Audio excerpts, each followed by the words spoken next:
జనసేవ చేయాలని ఉందో, ఇప్పటికీ గోదావరి నది ఒడ్డున ఇచ్చినటువంటి ఒక దత్తముక్తి క్షేత్రము, ఎన్ని వేల మందికి అక్కడ అపర కర్మలు చేసుకుంటూ సంతోషపడుతున్నారంటే, అప్పుడప్పుడు వెళ్ళి అక్కడ స్నానానికి కూడా, కుంభమేళానికి కూడా వెళ్ళినటువంటి 2 మాటలు వెళ్ళాను. మళ్ళీ ఈ 4 ఏళ్ళుగా ఎందుకో ఈ పర్యటన ఎందుకు చేయలేదో అది భగవంతుడికే తెలుసు. చంద్రబాబు నాయుడు గారు వస్తూ ఉండగానే మళ్ళీ ఈ యాత్ర చేయాలనే ఒక ఉత్సాహం మనసులో బయలుదేరింది. అది ఇప్పుడు ప్రారంభం చేసుకొని జరుగుతుంది. మొత్తం ఆంధ్రప్రదేశ్లో ఎంత పాదుకా క్షేత్రాలు ఉన్నాయో, ఎన్ని స్వామీజీ స్థాపన చేశారో, ఈ జతకు చెప్పినట్టుగా అన్నదానం చాలా ముఖ్యమైనటువంటిది మన ఆశ్రమాల్లో, ఆ పీఠాల్లో.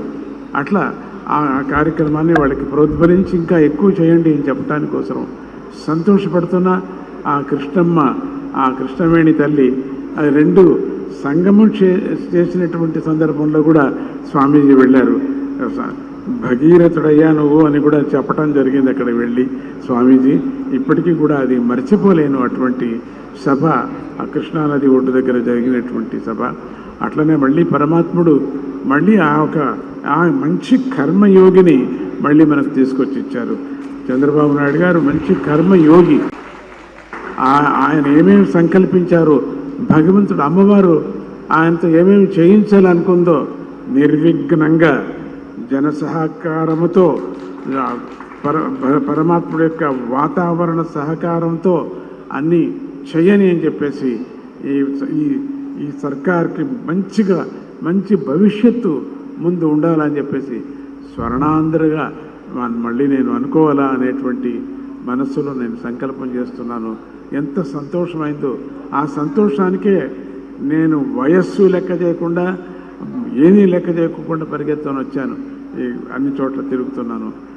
చంద్రబాబు నాయుడు గారికి మంచి శక్తిని, మా ఆత్మస్థైర్యాన్ని, అట్లనే ఆ చుట్టూ ఉండేటువంటి ఆ పరివార మంత్రాంగానికి అటువంటి శక్తిని, నిస్వార్థమైనటువంటి సేవా శక్తిని వాళ్ళకు ఇవ్వని, ఆయన యొక్క సంకల్పం నెరవేరని అని జగన్మాత అయినటువంటి గీతామాతను అన్ని చోట్ల మేము ప్రచారం చేస్తున్నాం.